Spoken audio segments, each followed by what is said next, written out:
Welcome to Conversations with Dr. Skip Mason, pastor, preacher, historian, author, teacher, librarian, archivist, world traveler, collector, family historian, avid reader, and creator of the popular Vanishing Black Atlanta Facebook page. With a lot of folks who love history. Most importantly, he's our dad who loves his family and who taught us the importance of our history and having important conversations. Join him now for this episode of Conversations with Dr. Skip. Well, let me wish all of you fathers and grandfathers and uncles and mentors and play fathers a very happy Father's Day. I am Skip Mason, and I am so delighted to share with you on this special edition of Conversations. Normally, we have the opportunity to interview one of our Episcopal leaders on Sunday, but I thought that it would be very fitting and very appropriate that on this day that we would interview some of the sons of the bishops. Now, they came up with that name, SOB. I didn't. They are the sons of the bishops. And I'm going to bring them up in just a few moments. And then we're going to hear from them individually or as a family with regards to their particular family member. But I want to first begin by acknowledging the Senior Bishop Reddick and the College of Bishops and their spouses, Bishop Walker and Brown, who chair and co-chair our C2I committee, and Dr. Teresa Duhart for her tremendous support.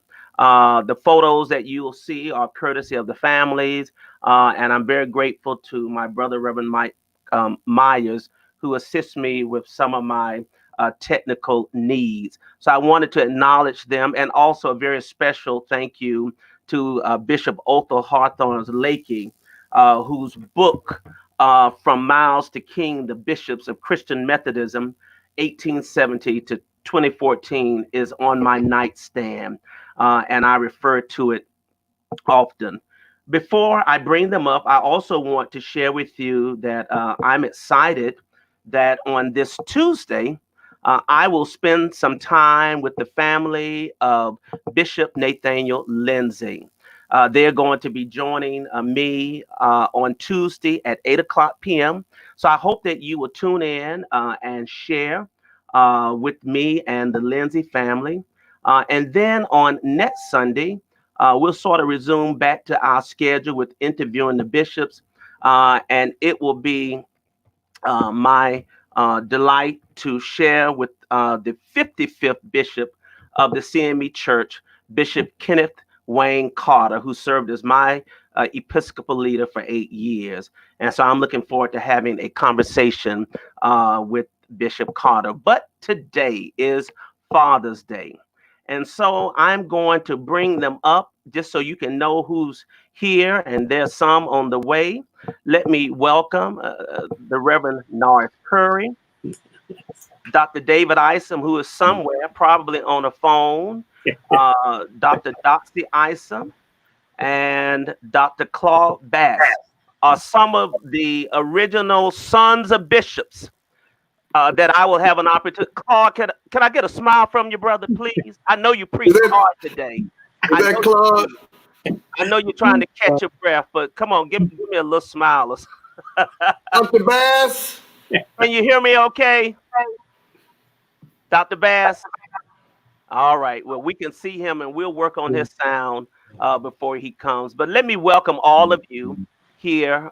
We are expecting Reverend Dr. Darrell Coleman, and we are also expecting Reverend John Isom. Can you all hear me okay? Yes. Okay, very good, very good. Well, we'll be back with you, but we want to first begin with Reverend Norris Curry, and I'm going to take the Isom brothers off, and also Dr. Bass. Mhm. Reverend Norris Curry, welcome. How are you, my brother? I'm doing well. Happy Father's Day, Dr. Mason. Appreciate the invitation and thank you so much for continuing to lift up the life and legacy of those who have actually given their lives to the service of God and the CME Church. We are all beneficiaries of their sacrifice, and I'm thankful. Thank you. Well, you are so right, and it is just a delight to meet you.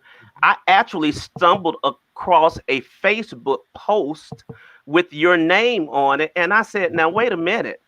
There might be a lot of Norris Currys, but I looked at you and then I scrolled your Facebook. I said, this has to be Bishop Curry's son. And so I reached out and I am just so delighted Thank you. to have you here with us. And Thank you. so today we begin with your father, Norris Curry. This is what Bishop Lakey had to say. He said around the age of 10, a legendary boy preacher from Naples, Texas, was preaching a revival.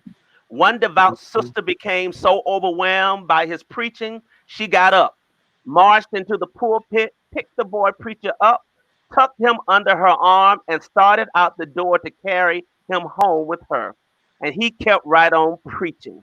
Thankfully, thankfully, the steward stopped her at the door.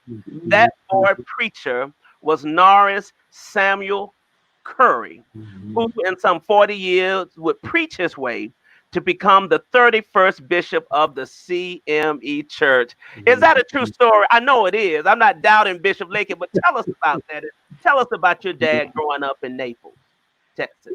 Well, it's interesting. The way I understand it, he actually preached his first sermon standing on one of those old crates, milk box crates. Yes, sir. And that's when he preached his first sermon. I can't really myself imagine in anywhere in my mind knowing what you're going to be when you grow up, starting at the age of 9 years old. That blows my mind, because I grew up, I had a chance to be bad first. But knowing what you're going to do the rest of your life from 9 years old, there was a very special calling on his life, and we're all thankful for it. He and both my mother are both from Naples, Texas. Both of them are. They're both from Naples, Texas, and you had a railroad track that separated them, but you had African American families on both sides of the track, and it turned out that my mother was my dad's. They were best friends. And then it was one night that Dad went over to talk to Mary C. about a problem he was having with his girlfriend. Uh-oh. And he said he can't. This is something he shared with me as we were taking him to somewhere to preach or to administer or something, right, on these road trips. And he was sharing with me on the way back the story. And so he went to talk to her about some problems he was having. And it hit him on the head after all of those years of being best friends that he was barking up the wrong tree in the first place. So he looked at Mary C. and spent the rest of that night convincing her that they are the ones that should be together. And oh my goodness. There it is. And they shared that journey throughout their life and their commitment to the church and service. And when they graduated Texas College together, they both went to Drew University and graduated with identical degrees. They both had their MDivs. They both both had their MDivs. Yes, absolutely. Both from Drew University. Absolutely. She had the same exact degrees that he had. That is an amazing story for a number of reasons, given the fact that, women were not really pursuing in great number, particularly African-American women pursuing in great number that degree. Well, let's go back. I believe you sent me Lonnie Curry. Is that your grandfather? That was that's Norris's father. That's his father. Did you get to know him? Did you know him? We met. We didn't get to spend much time because, like I said, by the time they thought of us, they'd already graduated from Drew and had moved to the West Coast. So when Dad was reassigned to the 8th Episcopal District, Then we came back here in 66. We came to Dallas. And then we began making some, trips down to Naples. Got to meet Lonnie, but it wasn't too long before he had passed, and then got to spend a little bit of time with his mother. Oh, that's great. So you did get to I know. did get to meet. Yeah, he was a sharecropper who then moved on and did work at as many of those African Americans came out of that area at the Red River Army Depot. Oh, really? Okay. Yeah. Yep. So they in that area. So that was a bit of a commute, back then. But that's how they made ends meet. Yep. So, what are your earliest remembrances? And you have a sister as well. Betsy. Yes, Betsy Gale. Yep, Betsy Gale Curry Monroe. And she's about 4 years older than I am. Okay. Yep. So, and she's also an ordained minister in the CME church, retired, and she is doing well. She lives in the Dallas area. Wow. Wow. Earliest remembrances would be for us is going to be Phillips Temple, CME in Los Angeles. That's where we actually came up. Where was this picture taken, Norris? I have no idea. No idea? I have no idea. Because on that picture, I think what my wife, Linda, and I looked at that and figured I was probably 5.5. Yeah. Yeah, somewhere in that area. Yeah. So well, it's such a striking picture of a preacher and his beautiful family. Do you remember following behind your dad and mom to events, preaching, revivals, and services? Do you remember that growing up? I do remember it. We were kept involved, and drug the church, all the time, Yeah. But one of the things that I do remember, and mother confirmed later on, is Dad spent really his time with the church. Okay. He was up early in the morning, 5-ish in the morning, headed to Phillips Temple just every day, starting with prayer. And he'd probably be there by himself. I would go down and the custodian would meet me at the corner and get me across the street. And then I would go and just kind of hang around the church as well. Yeah. But those are some great days. But what I remember about his preaching there, and some of the stories that go along with when he first got there, it was interesting. But what I remember is people sitting and standing outside, going down the steps of Phillips Temple during the service. That's what I remember. The place was just packed on Sundays. Wow. Including people coming down the stairs in the fellowship hall that they built next door, and it was always, always packed. Yes, indeed. And your dad stayed at Phillips Temple for how long? Till he was elected. Until he was elected. Yeah, he was actually a general officer. I believe he was elected general officer, is how long he was there.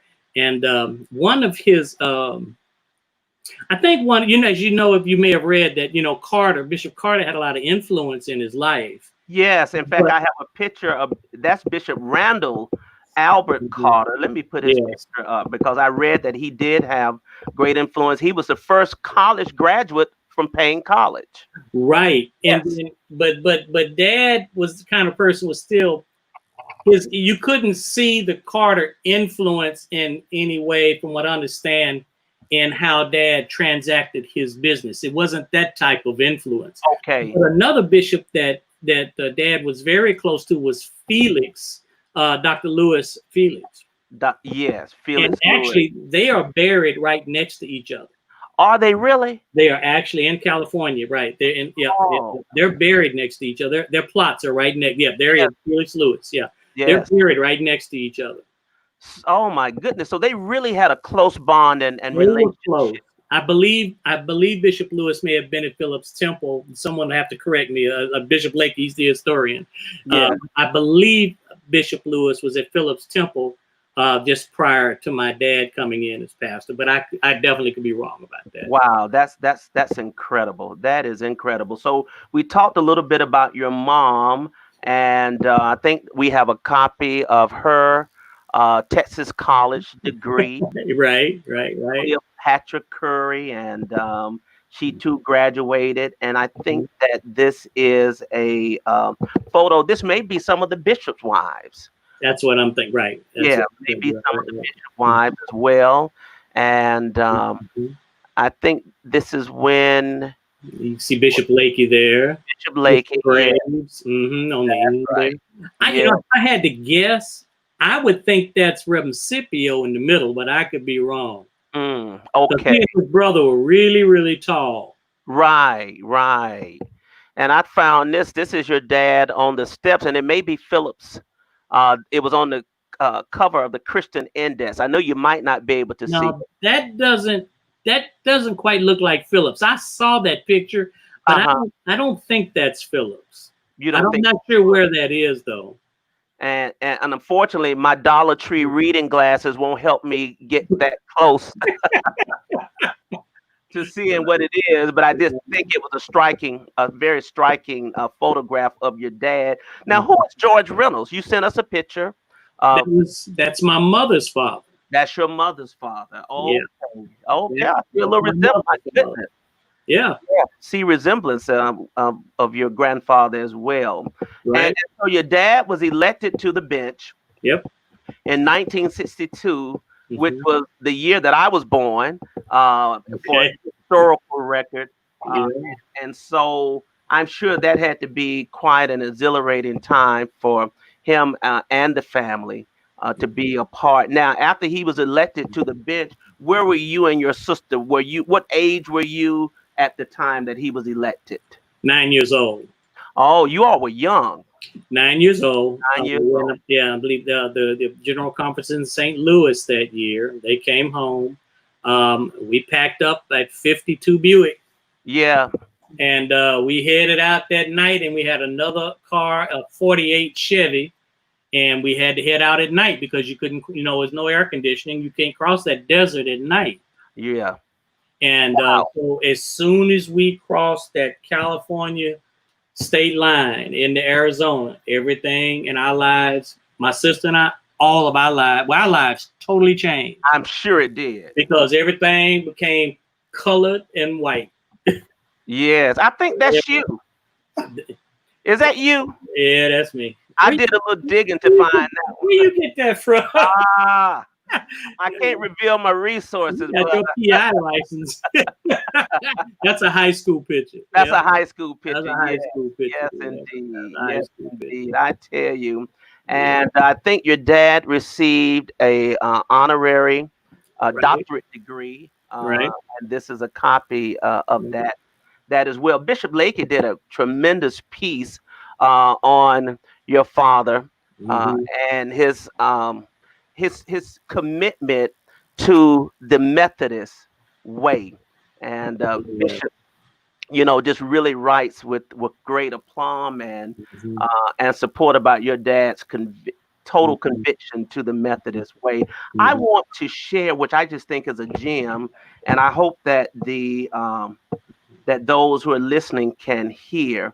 But you shared a clip of your dad preaching a sermon, and the title of the sermon, refresh my memory, Nars. When God works in the church. When God works in the church. I hope everybody can hear this. This morning, it might be that God is unemployed.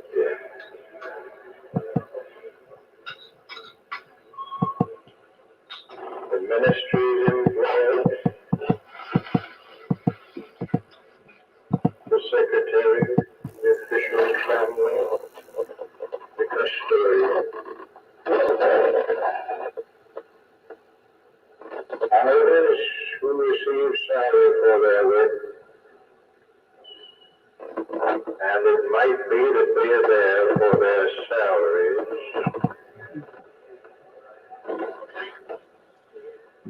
while God is unemployed. My goodness, Lord. Whew, Lord, that because it could be that his seat is occupied by other than himself. Someone who has usurped his power. When God works in the church. The beautiful passages and verses of chapter 2, the Acts of the Apostles, verse 4, and they were all filled with the Holy Spirit. Verse 17, God declares that I will pour out my spirit upon all flesh. And verse 21, and under these circumstances, and whoever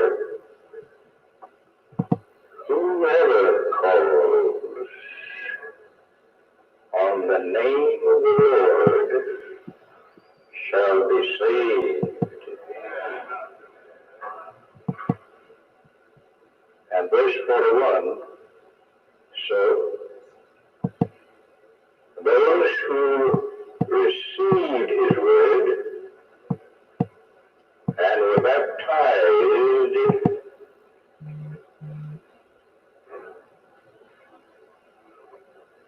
and there were added that day, on that day, about 3,000 souls. And verse 47, and the Lord added, he just kept on adding to their number day by day those who were being saved. Now this is a story about I wish we had time to hear the whole sermon. It is a masterpiece theologically. His eloquence. He takes his time preaching. Oh yeah. He wasn't rushing through the reading of the word. He laid out his case. I mean, it is just something. And what a jewel. Do you have any of his other sermons, any of other recordings of his sermons? What I have, I sent you in the Dropbox. So You did. I cannot wait. I cannot wait to take a look with that. So tell us about your family. And I think you sent me a beautiful picture. Who are these? I dare that okay. We have my wife and I, my wife Linda. We've been knowing each other since we were 13 years old. Wow. Yes, and we have 5 beautiful children. Those are the girls. Those are the girls. And I sent you a picture of my son as well, our son. Now, but I dare you to pick out of all those girls. Now, this is a very old picture, okay? Because the one in the front is the baby, okay? And she was like 11 or 12 years old there. And she's in her middle 30s now, early to middle 30s now. Wow. So it's an old picture, but I dare you to pick out which one's my wife. That's how good my wife looked, baby. I'm trying to tell you. Okay. And I cheated, but I think it's third from the front. Yeah. Is that her? Yeah. But I'm gonna be honest with you, Norris. I thought that was your daughter. I know it. I said Reverend Curry sent this picture of his daughters and then even sent a picture with his wife. Yeah, I tell you, I got better than I deserve. Yeah, but I did. I followed my mother's advice. I made sure I married somebody smarter than me. Yeah. And my wife, it reminds me. I mean, she's kind of like my mother in a way, whereas they both made straight A's in math and English. Who does that? Yeah. Who does that? Yeah. You know, usually good in one or the other. But my wife is. She's sitting right here, baby. Slide over here and say hi. I'm gonna get my wife to just wave at you if I can get over. She's fussing at Please me. do, because I reached out to her on Facebook and she made the connection. How are you doing? I'm doing wonderful. How are you? Fine. I know he put you on the spot, but we're Yeah. so glad to have you. And thank God for the both of you and the wonderful legacy of Bishop Curry and your family. And then, of course, I guess it's one of your daughters, Ebony. Ebony said that the women that stood by them, behind them, and supported them are just as phenomenal. Amen. That's the baby girl. Those Curry girls, I tell you.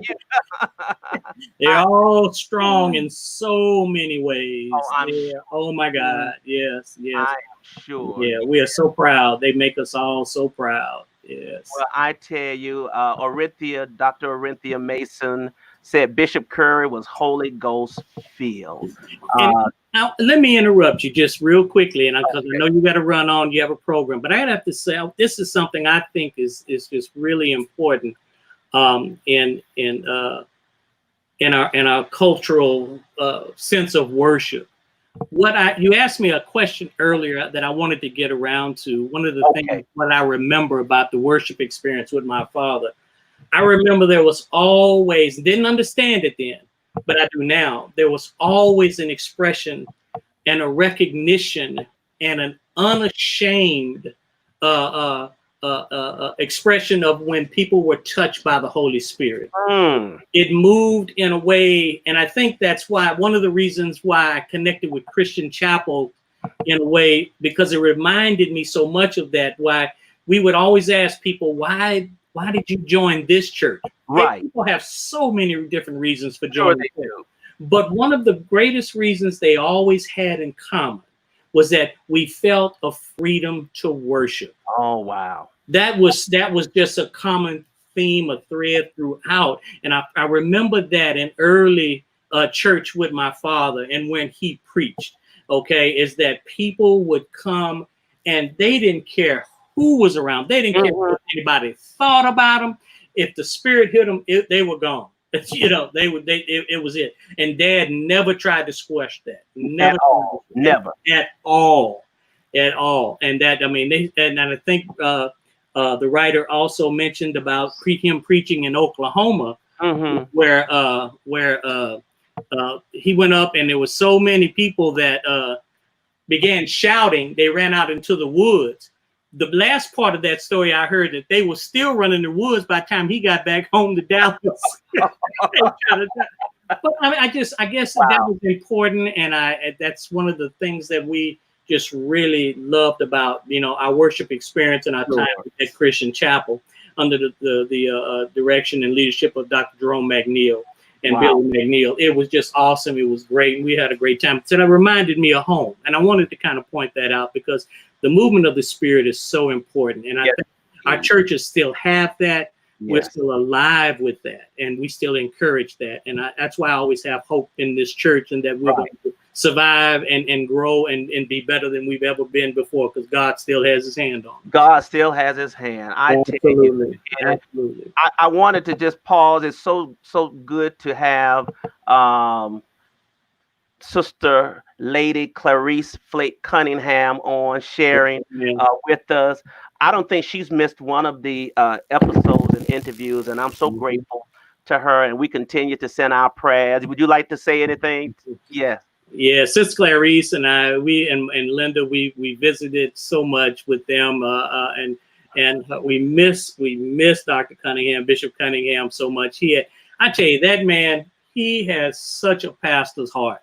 Yeah, he had such a pastor's heart, and we just love him. He was genuine. We miss him. We love Lady Clarice and the family, and we want them to know we'll always be there for them, that we hold them in the highest regard of friendship and family, and we just love them to death. Yeah, absolutely. I tell you, and good to see Sister Joan Gilmore Oglesby on as well, and she sends her regards and happy Father's Day. And her daddy has so much positive impact in my life. Oh my God, Bishop Gilmore. Oh yes. I tell you. Well, Norris, thank you, my brother. It's a pleasure to have you on Thank you for having me. and to chat with you about your father and his tremendous legacy. And the church is better because of our 31st Bishop Norris Samuel Curry, and we thank God for his ministry. Amen. Thank God for his family. We Yeah. thank God for you for carrying on that tremendous legacy as well. And God bless you, and look forward to being in contact with you soon. Thank you so much. God Oh, bless you. Thank you're you so welcome. much. Thank you. Appreciate you. Thank you. Okay. That was wonderful. So glad to have an opportunity to chat with Reverend Norris Kerr, retired. He is retired.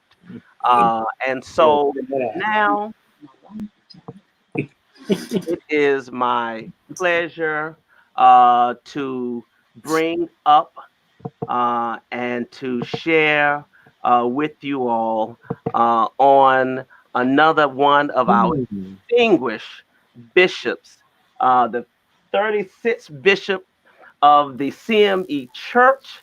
Just delighted to have sharing with us, and I'm going to bring them up now. Amen. Let me take Norris. All righty. It is so wonderful to have Mrs. Coleman with us and Dr. Darrell Coleman. Good afternoon to both of you. Good afternoon, Dr. Skip. It's good to be a part of all of this. What a joy. What a double treat, I tell you, to have the two of you here. And happy Father's Day to you, Reverend Dr. Darrell. And I know you preached hard today. Well, bless you. Thank you. And I'm just happy to be here like you bringing the gang together. I saw Norris, Dwayne. I know some of the rest of you will be on. I mean, look, I saw Norris, he's a little older than me. Look, I see why he's retired. But I'm getting white hair too. Yes, indeed. But it is just a joy to have you on to talk about your husband and to talk about your dad. And when I'm gonna put this picture up. Just tell me what comes to mind when you see this picture, both of you. I'm having that mom talk first. That was before my time. That was before your time. It was before mine too. But it's such just a wonderful, relaxed. He was so dapper, so sharp. Right. That was my dad back in college. Well, tell us about your dad's early life, where he was, born, and I know he was in Mississippi. I think Pickens, Mississippi. Yes, he was the son of the parsonage, and I believe, and when I saw and read this out of Bishop Lakey's book, that not only was he the son of a preacher, but his grandfather was at the founding of the church. Yes. My great grandfather, his grandfather was one of the 41 delegates that met in Jackson, Tennessee.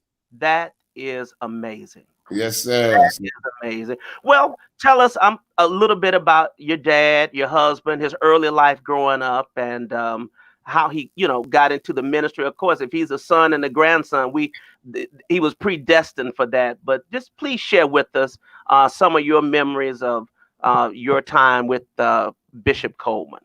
Well, Dad was born in Mississippi, and he was born in meager circumstances. I remember that he used to tell me the story. He and my aunt and I would tell me how they had to go and get the whey, what we call fat-free milk now, that they had to go and get that, and that's all they had in terms of milk. And he used to tease me. He said about a chicken. He said in his neighborhood, a chicken wouldn't roost in the morning because if so, he'd be dead by noon. So he came up from very meager circumstances. Again, he was in the parsonage. That's why he was born in Pickens. And from there, he developed a spirit. I think it may have started, I don't know if it started with my great grandfather, but with my grandfather, it was that spirit of determination. Mm-hmm. I remember him telling me a story about my grandfather that he was on the road and he passed a white man in his carriage and blew dust up and kept going. And so later on, that white man came to my granddad's house and had a whip and went to get my granddad. He hit him once and hit him twice, and my granddad took the whip and whipped him all the way back to town. And that was the spirit that was in my father. He was quite rebellious. Folks don't know that, but really you could see it during the 60s when the movement was going on and all of that. So Dad was an interesting fellow, a very interesting fellow in terms of that. Wow, that's an amazing story. Mrs. Coleman, where did you meet your husband? That's the story. I met him, my first time meeting him was at I had enrolled at Russ College, but I was over at MI College because I was working with the demonstration agent there.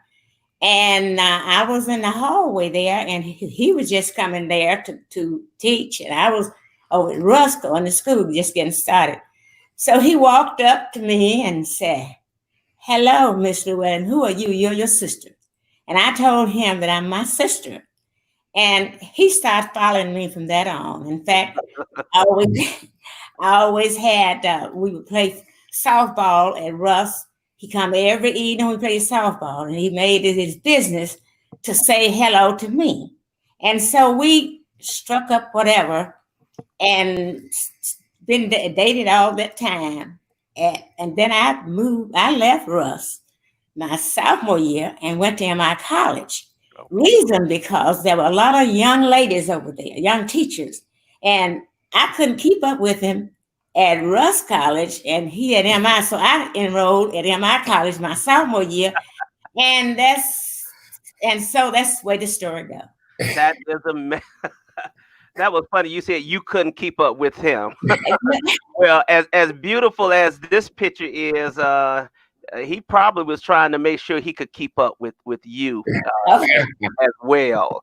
That's a stunning picture. And so you all were married, and this is a beautiful picture. Who is that little boy in the chair with those little shorts on and socks and all? Is that the right Reverend Doctor? Yes, sir. I think I was about 3 years old. I can't remember that. Oh man, that is something else. So tell us about your dad's ministerial career. Where did he pastor? Some of the churches he pastored, some of the cities, etc. Well, Dad didn't do a lot of pastoring. He was a professor at MI College, and from there he went on to Christian education. He did some pastoring. In fact, he pastored a few churches and was a presiding elder for a while. I think my mom knows more about that. But his ministry was not really pastoral. Yes, it was always in education. That he had a passion for education, and that's just where it drove him. And so he followed that passion. And served as one of the general officers. I found this picture. This was obviously after he was elected, but I just think this is just one of the most magnificent pictures. Three generations. Tell us about this picture, Dr. Darrell. Yeah, that's when I started preaching. I was 16, and we went down to visit my grandfather, and we took a picture of the three generations. And so on the left is my dad, obviously. On the right is me, and in the middle is my granddad. And we always cherish that because that's the only picture we have. Well, there's another one. That scene with the three of us together. We went down to take some pictures, and I remember that quite well. That's amazing. Yes. Do you remember the time leading up to your dad being elected bishop? Yes, I do. I remember back when Dad first ran in 1970. Okay. I was young, and I knew what was going on. What's so interesting was it was down in Memphis, and he was running, and of course Bishop Kirkendall won. But I remember going in when they started the election. I went to watch the parade, and then after later on, I saw some folk walking out, and I said, "Did my dad make it?" They said, "Not this time." I said, "Oh well," and kept on watching the parade in 70. But then as 74 grew on, they cast him as a front runner and all of that. And so I remember us going to Philadelphia, and my uncle happened to be the city councilman up there. In fact, he became president of city council, and we all got together up there. And I remember when it all happened in Philadelphia. Wow, that had to be quite exciting. And where was he assigned? What Episcopal district? He was assigned to the 8th district. In fact, we followed Bishop Curry. Really? Yeah, so that's why I know Dwayne well. I bet. Now, did you move with him, or were you in school? Where were you? I was in school. I was prepared. I was getting ready to go into high school. We went to Memphis, and so we moved. And so I started my 10th grade or sophomore year at high school in Dallas. In Dallas. We began to share there. Yes, yes. Wow. An interesting thing about my dad was, I was sharing about his passive education. Dad shared that his real objective or goal in life, he wanted to be a college president. Never thought about being a bishop at all. And he sought to get the presidency MI, and when he didn't get it, he thought he might as well look at some other avenues. And he then went to work for Reverend Brown, who was over Christian education, and from the LQ Brown, and from there he began. When he died, he took over office, and it sort of moved on to him becoming a bishop. But he really always wanted to be a college president. You know, that is truly amazing how we think we know what we want to do, and we work hard to be that, and God has another plan. Yes, for our lives. And obviously that was the case with your dad. These are some absolutely wonderful pictures that you've shared with me. That's the family. Yeah. And your mama still dresses. I see her at conferences. I tell you. So Mrs. Coleman, what was that experience like for you? Of course, you were a minister's spouse, but being the spouse of an Episcopal leader, what was that like for you? Well, to me, I'm Elizabeth Coleman. I had my own ideas of doing things. They would always say how I like being a bishop's wife.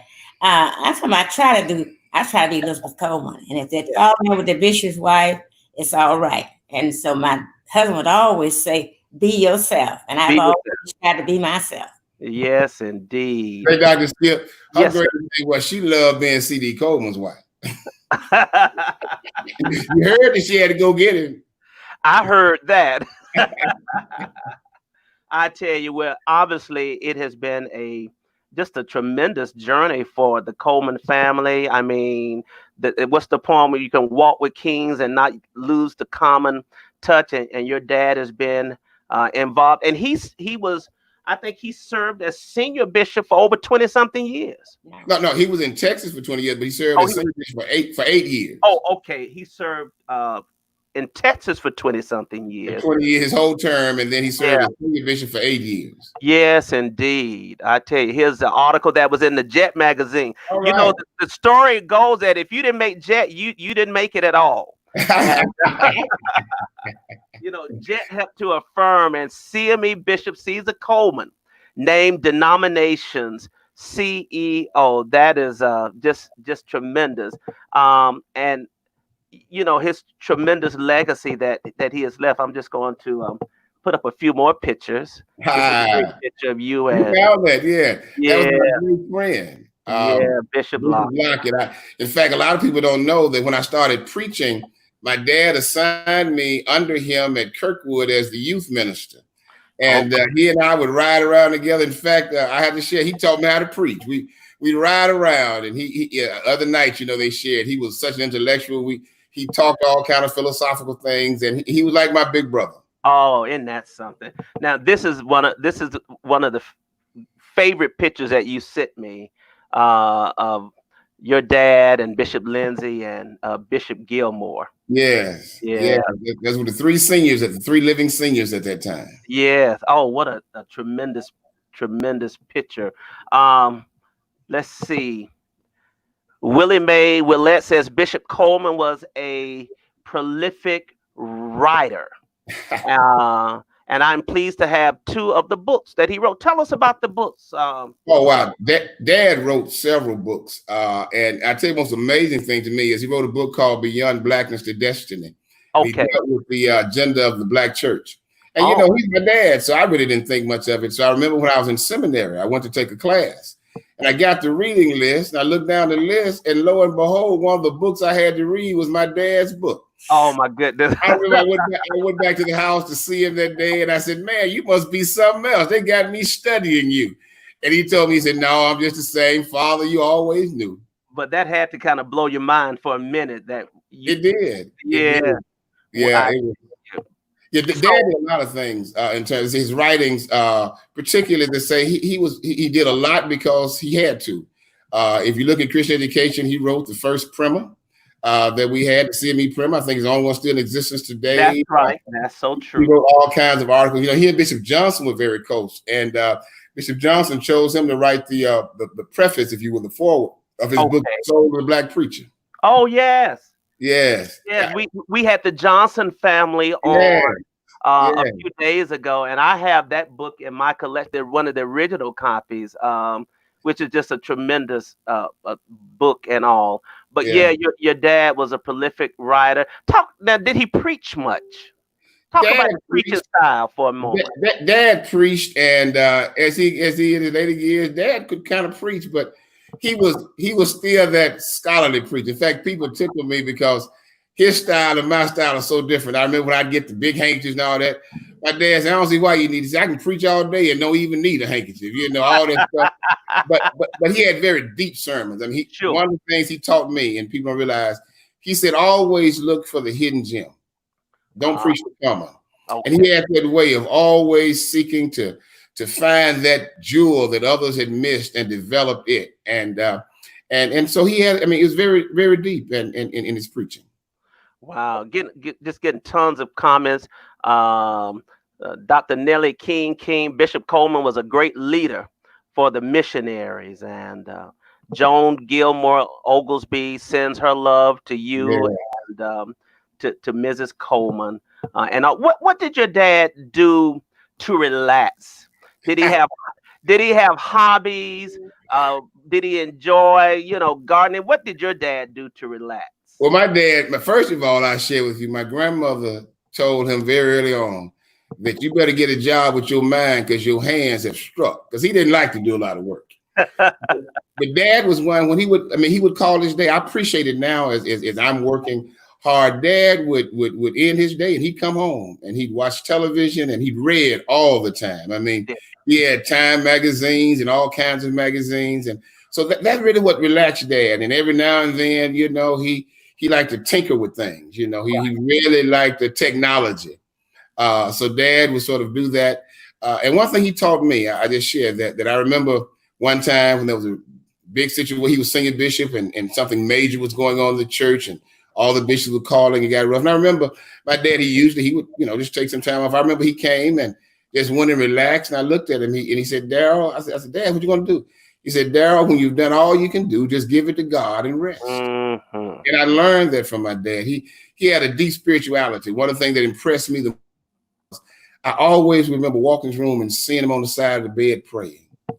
And it just impressed me as a child. When I was young, he'd come in and pray with me, but it showed me and it kept the spirituality. A lot of people didn't know his spirituality because again, he was a bit stoic, but he gave me on his spirituality that now I'm just thankful for today. I'm sure. So what should the church remember your dad for? I mean, of course, we know his work in Christian education. I think Bishop Lakey writes that he updated resources for the Sunday school and focused a lot on youth conferences and youth training. Yes. Yeah. His daddy loved that he did that. He said the hardest part of that job as general secretary were those youth conferences, because it was so difficult. And it's interesting because we're in a situation like that now. In '68, they would have the youth conference and all of the rioting was going on. And that was the year that they delayed it to the next year in 1969. And you may have recalled when Bishop Walker was talking, when they came and they took over the stage. And the interesting about my dad, because of his rebellious nature, they kind of figured folk would have stopped him. But Dad was all for that expression. That's why they got on the stage. That's why they did what they did. And the one thing I'd say, if you want to remember about my dad or whatever, Dad loved the church because it was all he had. Okay. Back from my great grandfather, his grandfather, his father and uncle. He had another uncle on his mother's side, were all leading preachers in Mississippi. And for him, he just loved the church. And I remember when he served, I mean, for him, the greatest difficulty in terms of appointments was not just assigning people, but he shared with me, Daryl, he said the difficulty is sometimes the preacher may make a mistake or whatever. And yes, you need to make some arrangements, movements, but you got to think about it. He has a family. That's right. He has others. And I think because Dad came up in that, for him, that's what he always felt, that we always loved, so he just loved the church and sought to be faithful to the church and give his all to the church. Yeah, very, very compassionate. I had the opportunity to meet him and took a picture with him. Okay. And couldn't find it. I could not find it. I have it in my office in my pastor's study, but I thought I had a copy here so that I could put up and say, yes, I met Bishop Coleman in Atlanta for, I think it was a convocation or something here, and I had a chance to meet him. Well, Mrs. Coleman, any final words you want to share with us about your husband? Just, the only thing I'd like to say is he was great. He was great. I was his baby. Yes, indeed. That is special. That is truly special. Well, Darryl, we thank you, and Mrs. Coleman, we thank you for coming and sharing with us. I wish we had more time to share, but you have certainly blessed us and enlightened us even more so about Bishop Coleman. Now, let me ask you, are there any, do you have any recordings of his sermons? No, I think I've had one. I'm trying to find it now as we've moved. As I say, he wasn't known for his preaching. Now, I have a whole boxes of his writings and things that were never published and all, but I think I may have one or two if I can find them, of old tapes of his sermons. Wow. Well, if you find them, please share. I would love to hear and would love to share with this great audience. We are just so blessed and delighted to have the Coleman family on, and we thank God for your continued legacy in the church. Now, you are they tell me you hold a couple of big positions at Lane College. Tell us what you're doing now. Well, I'm the vice president for academic affairs at Lane College, and also I'm pastoring the Lane Chapel Church in Humboldt. And God is blessing us in a tremendous way. So, as I said earlier, it's funny because my whole aim and all was ministry, and now it look like I'm winding up in education doing some things, and that was my dad's dream, and he wound up in being a bishop. So as you say, you never know where the path leads you. You never know. You sure don't. I tell you. Well, I know that you are truly blessing. Now, are you a graduate of Lane as well? No, sir. I graduated from a school in Philadelphia known as Haverford College. Oh, I've heard. Yes. Absolutely. Yeah. God blessed me with that opportunity, and so I went to Haverford College and went there. Oh, wow. That is great. Well, we are so delighted to have both of you on, and thank you for sharing some time with us on this Father's Day. Continued blessings to you, and look forward to seeing you when COVID-19 is gone and we're back in the swing of things where we can meet and greet and fellowship in the true tradition of the Christian Methodist Episcopal Church. God bless you both. Okay. God bless you, Dr. Skip. Thank you. Thank you so much. Love to everyone. Oh, absolutely. Thank you. That was wonderful. Just a joy to have the Coleman family on. Now I need to stretch because I got the Isom brothers coming. I got 1, 2, 3, and Mrs. Isom will be joining us as well. Let me take a moment to grab my wonderful Isom notes as we prepare. Now, this is a Episcopal leader that I got to know well. I loved him. He loved me. That's just the truth, and can't nobody do anything about it. I am just so happy to bring the Isom family up. Let me bring up Brother Dotsy Isom and Dr. David Isom, Brother John Isom, and the one who made it possible, Mrs. Esther Isom. Good afternoon, Isom family. Hey. All right, y'all unmute yourselves and Well, yeah, I'm unmuted. Hey. I'm unmuted. all righty. All right.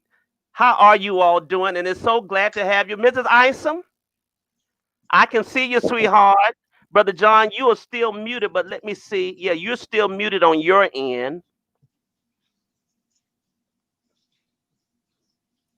There you go. There you go. Mrs. Isom, Reverend John, can you all hear me?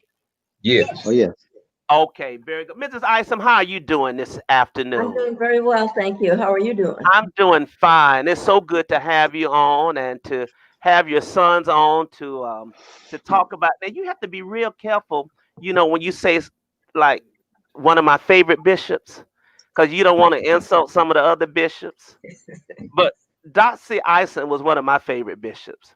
He really was. And let me just say this, and then I'm gonna turn it over to you. We were at some event, and my job was to do some protocol, and Bishop Isom was the guest preacher. He either had a tablet or a notebook that he did not want to let go. And I said, Bishop Isom, you cannot process in with anything in your hand. And he said, yes, I can process. I said, Bishop Isom, you cannot process in. I got to take it from you, but I promise you it'll be at your table and at your chair when you get there. And so he entrusted me to take his sermon. It may have been a folder. I can't remember what it was, but it was there. And then we became lifelong friends. And he began to tell everybody, this young man told the bishop what to do. He had a tremendous sense of humor. Let's talk about your dad and your husband. Let me put this picture up right here. Mrs. Isom, when did you meet Bishop Isom, or at that time, Reverend Dr. Isom? Well, it was Mr. Isom when I met him. Isom? Yes, he was just out of the military and in college. I guess he'd been out about 2 years, and he was in college. He's at Wayne State University. Okay, now are you a native of Detroit as well? No, I'm not. I'm a native of Woodstock, Tennessee. Oh, you're from Tennessee. Okay. Just outside of Memphis. Right outside of Memphis. And Bishop attended Wayne State. Yes, but I had moved to Detroit when I met him. Okay. And do you recall anything about his growing up in Detroit, Michigan? I didn't know him then, but just things that I've heard. Right. About him going to school there, his elementary, middle school, and high school. He finished Northern High School. And he went to Mississippi, Holly Springs, Mississippi, every summer to be with relatives. And that was very special to him. And so in Holly Springs, which is heavily CME, did Bishop Isom grow up CME? Was he always a member of the CME church? Yes, his father was a pastor in Detroit. Okay, that's great. Grace CME in Detroit. Okay, and again, you all met and married, and after you all met and married, where did you all move to, or where were you living? We were still living in Detroit. He accepted the call to preach. And his first assignment was what we called a paper assignment to Helen Carter CME in Ferndale, Michigan. I don't think that church ever developed into anything. Mm-hmm. Several people were sent there, but nobody ever was able to develop it. And then we went to Paris, Tennessee. That was his first church he pastored in Paris, Tennessee. Now, Bishop Isom had a distinguished career in education, I understand. Special education? He was in special education. After he graduated from Wayne State, he started teaching in Detroit. Okay. And then you all began to have a family. Well, it was a while after that. Was it a while? Okay. We moved from Paris, Tennessee to Saginaw, Michigan, and that's where Dotsy was born. And Well, we were 1 year in Paris and 3 years in Saginaw, and Dotsie was born just before we left Saginaw. Okay. Then we left Saginaw, went to Gary, Indiana Mm-hmm. for 1 year, then to East St. Louis, Illinois, and that's where John and David were born there. Ah, I see. Well, were born when we were serving there. They were actually born in St. Louis. Okay. Okay. So let me talk to the Isom brothers. What are your earliest remembrances of your dad? Dotsy, we'll start with you. Oh, wow. Certainly just remembering, I remember Pilgrim Temple, you know, they were talking about some of the churches there. And so I remember him preaching there. And of course, just living at one of the first two parsonages. We were on Market Street, I think it was, and for a while. And I just remember the parsonage and being at home. And I think that one of the funniest memories of that one was that one had a coal burning furnace. And I can still remember meeting the coal truck to get the coal for the furnace. A coal burning furnace. Wow. Dotsy, you make it sound like this was in the 1800s, man. You should have heard them when they would hear the coal man coming, because he would be driving down the street yelling, "Hey, coal." Hey, coal. Hey, And coal. those were some of the first phrases that they remembered. Oh, Right. wow. That's Yeah, I can attest to that. I do remember that. Hey, cool. Hey, cool. It was almost like he was singing it. I remember. I mean, I couldn't have been. Well, we left there when I was 6, so I mean, that was pretty young, you know. Yeah. But I remember that. Hey, cool. So we left that house when you were 3. Oh, we left that house when I was 3. We Oh, moved yeah. okay. Then we went to 700 North 700 39th Street. Yeah. I remember that parsonage.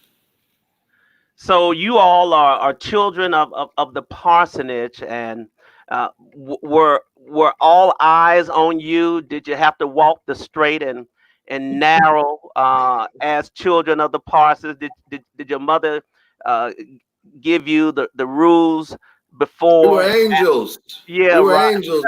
Never, never any Oh, yeah. problems. Never any difficulties. We were.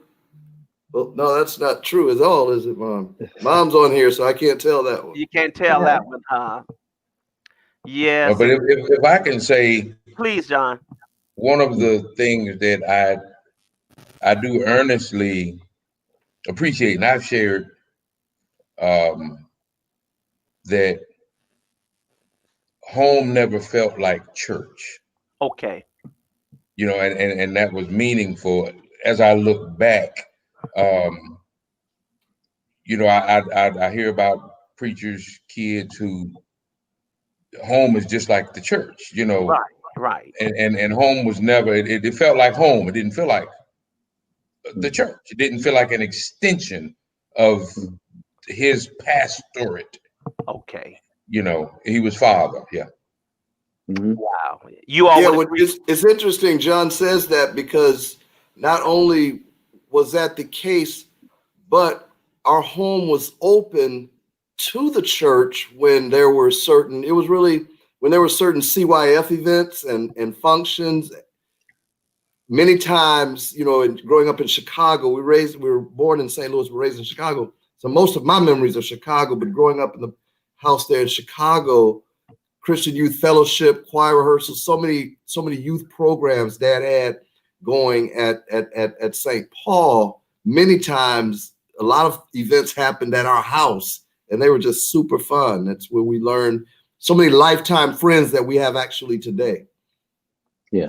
Yeah, that's an incredible story, you know, and it just really shows the balance of your parents and just making sure that you had that kind of wonderful training and involvement both in church and at home. And so your dad continued to move through his ministry, and then he went to seminary. And can one of you share about his seminary experience? I have a couple of pictures, and surprisingly, as we see, he seems to look a little different than the other guys on the picture. You should have seen that whole picture when he sent it out. I have the picture here. He circled it. He That's circled the whole his picture in red and put arrows at it. And he said, "Mom, I wanted you to be sure and see me." As if that was going to be a problem. How do you recall, how was his experience at Eton? Well, I was 3, so Oh, I don't have any I idea. was going to say that one might have to come from Mom. Yeah, Mrs. Yes. Mrs. Well, Isom. I can say this. This is one of the times that they learned the love of books Okay. because they were very young. He was in seminary, so he always had a book in his hand. So they began to like books. And I'm thankful for now that they still enjoy reading. That's great. And I, you know, David was 3, I was 4, so that doesn't leave much memory for me. But I do remember him talking about pastoring a Pilgrim Temple. Okay. And getting frustrated with the amount of work involved in pastoring that church, and also in the seminary. And Mrs. Mays, he told us that she told him, "You focus on your education. We're going to be okay.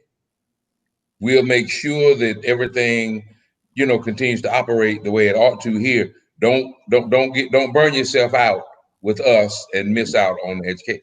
And to me, that emphasized the way that the church, our emphasis is education. You know, the largest single portion of any dollar of the budget goes towards education. Education.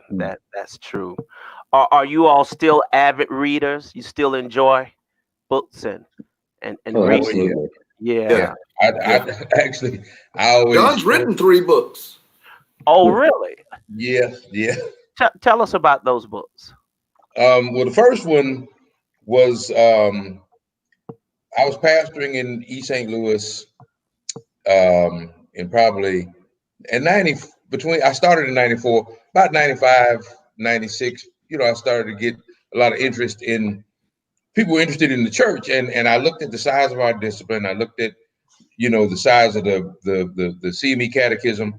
I said, this is just too much information. So I wrote a small, concise book called An Open Door. Okay. And Dr. Cunningham actually endorsed it, and it was embraced as a CME new membership manual.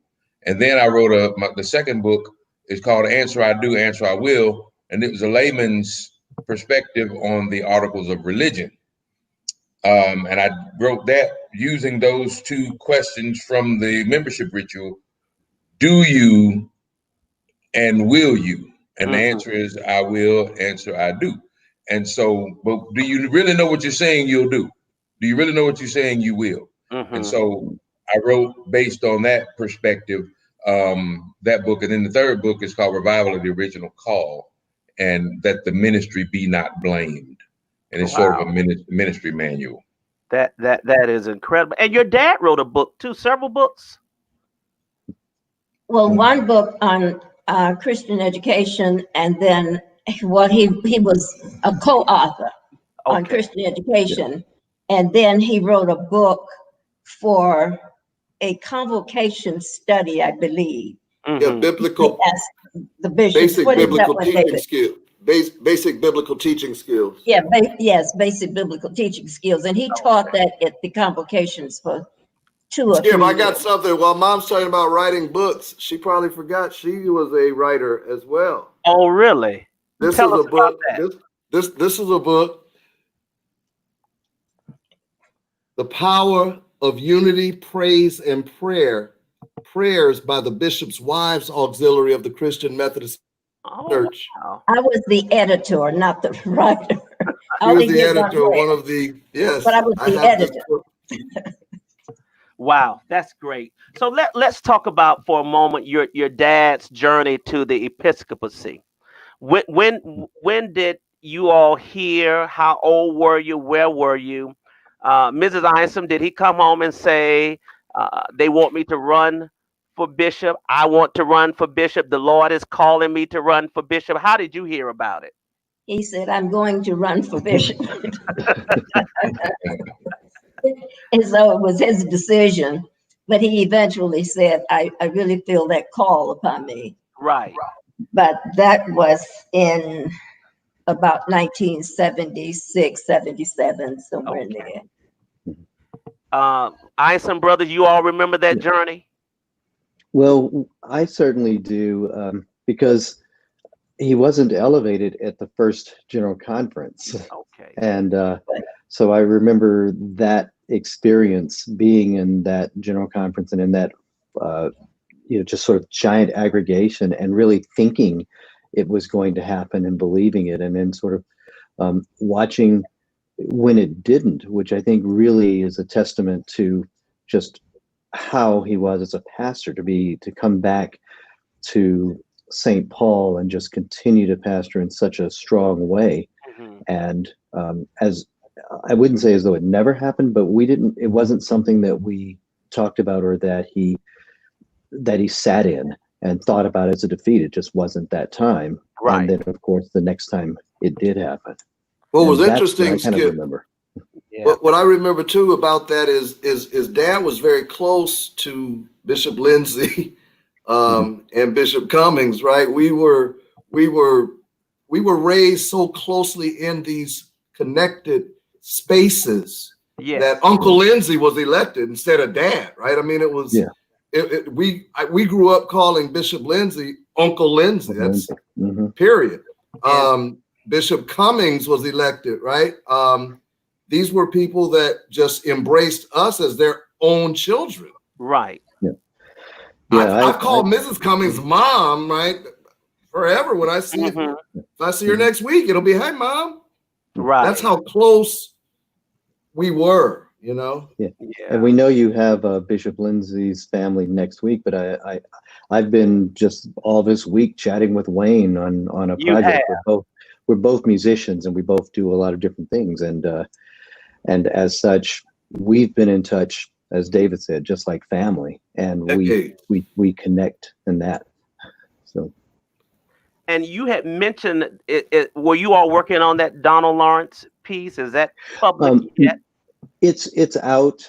We weren't working together on it, but we were just talking some musical things, and we've just shared. He's been, frankly, a bit of a mentor to me in some of the musical skills and things. So we were talking about the preparation for that, and he's shared with me some things he's working on. We just do that.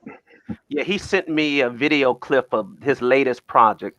I'm sworn to secrecy. I can't share it. But I think I know the one. And Wayne and I go back to high school. We were at Thurl High School in Atlanta in the band together.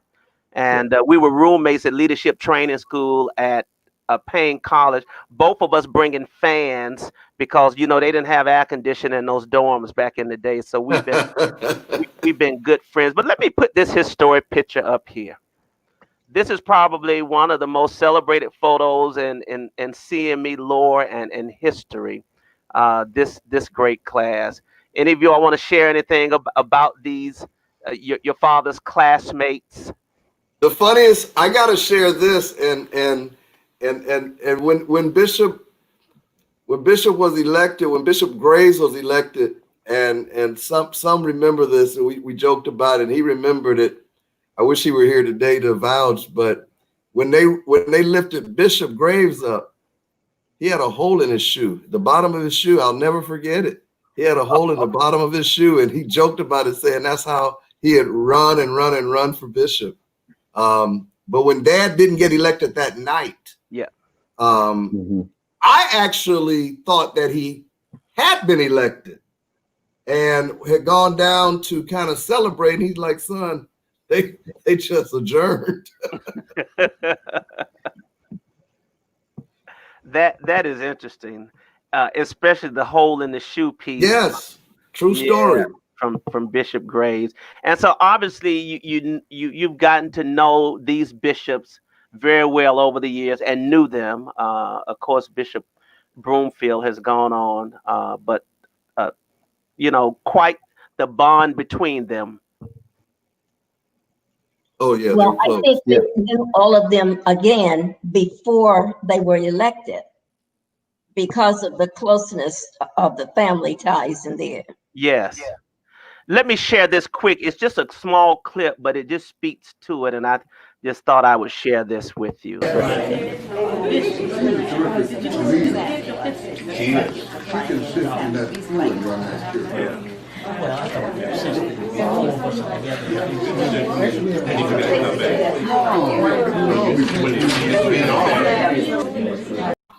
Yeah, I just wanted to share what I call them the Mount Rushmore of the CME Church, um, because of their tremendous statue. And so, when your father was elected, tell us about his Episcopal assignments. Where was he assigned? Birmingham, 5th District, his At first that quadrant. time, it was Alabama, Florida, and Haiti. And Haiti. Mhm. Okay. And how was that experience for him, Mrs. Isom? He enjoyed it immensely. Actually, he was the first bishop who spent 3 months, 3 to 3.5 months out of the year in Florida. Mm. And they enjoyed that so much. They leased us a home. We stayed at the same home every year when we went back.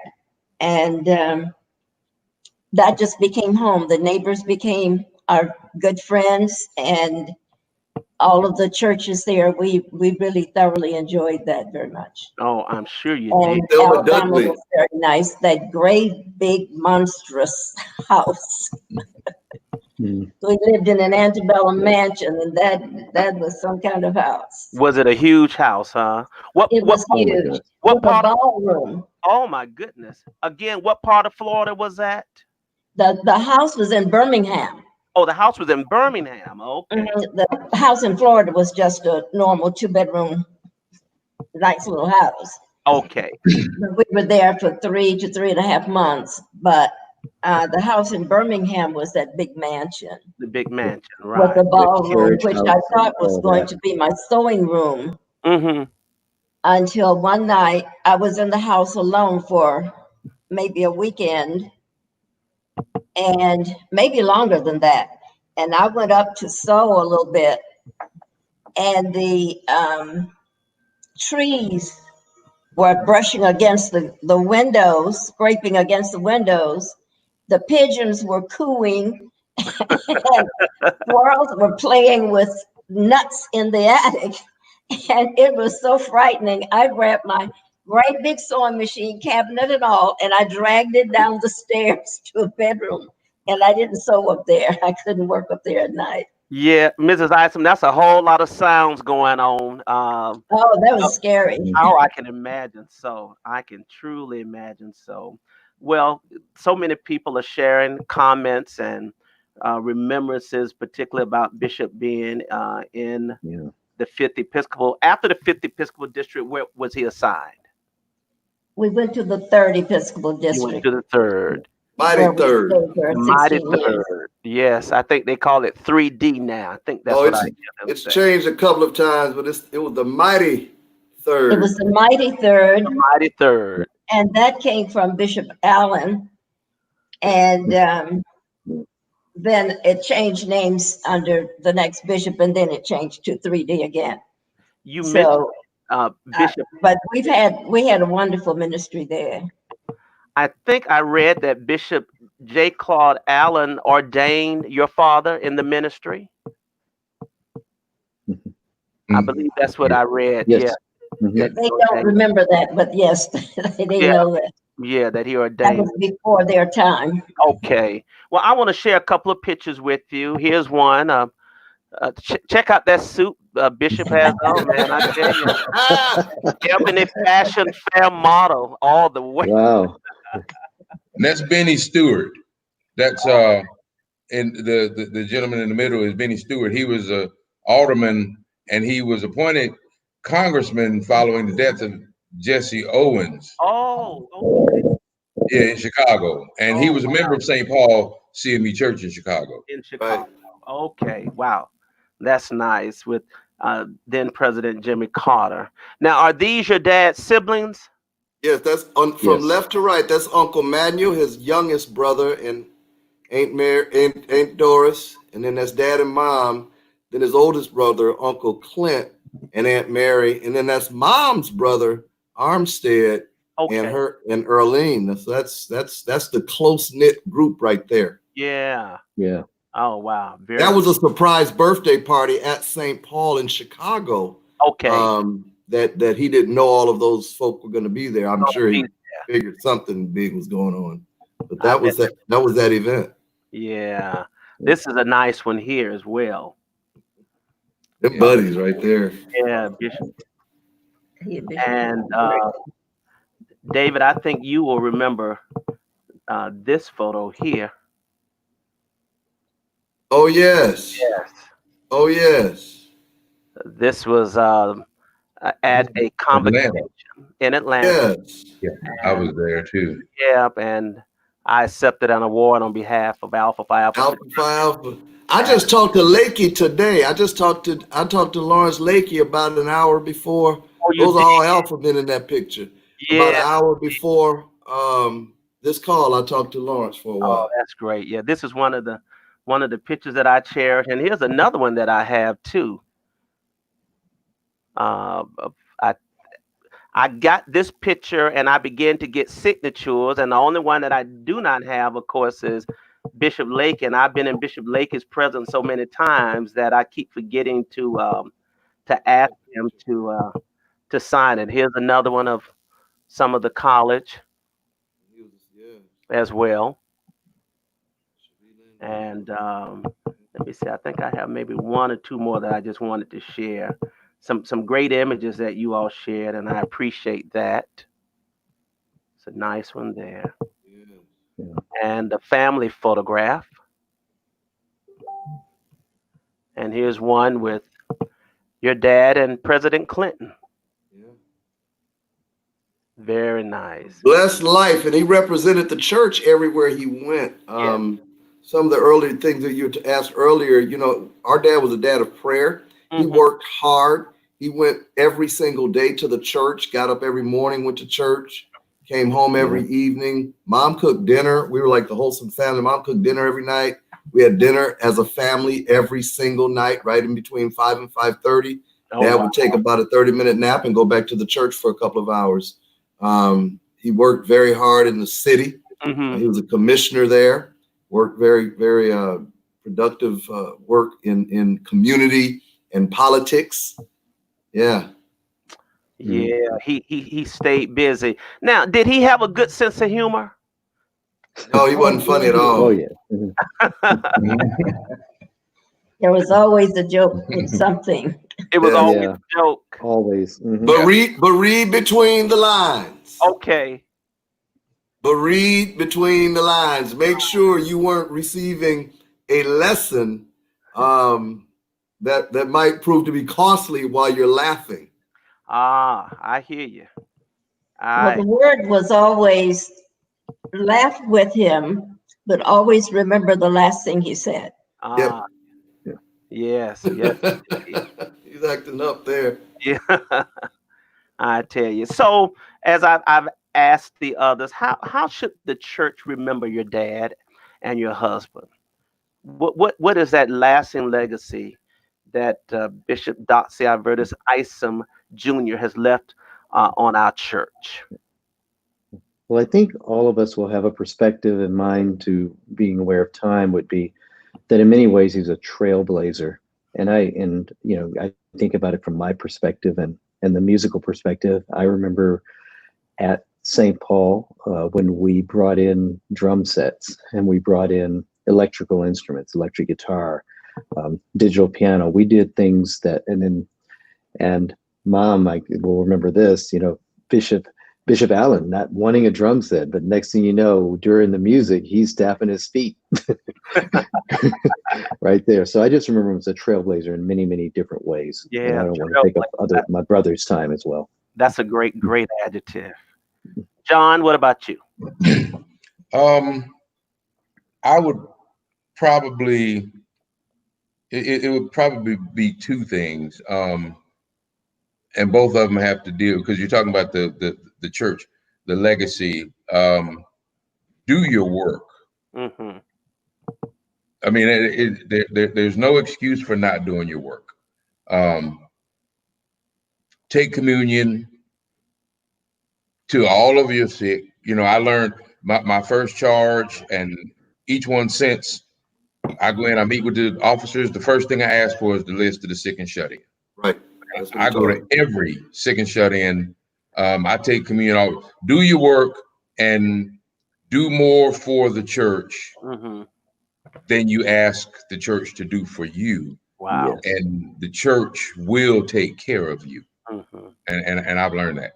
That's beautiful. I think that what I see the most, and that I thank God for the most, for Dad's work with the Christian Methodist Episcopal Church, is his fiduciary responsibility to the church. Okay. He kept the finance, his financial management mind. And he's told probably us, but me, stories about questions that he's been asked, you know, about how he was able to manage money so well. When he left the 5th Episcopal District, he left money in the coffers, in all of the accounts, and in the Episcopal Fund. When he retired early, 4 years early, at his own, you know, desire, he left lots of money, cash money, in the accounts of those districts, those Episcopal districts. And I think that was a lesson to be learned. You can be very, very good with the church's money, and not need to mismanage it. Sometimes, I mean, it's just a taboo conversation sometimes, but the mismanagement of church money, that has never been a legacy of his. And so I that is incredible. Wow, that is great. Let me see. I need to hold on just a second. Okay, here we go. Add to the stream. There we go.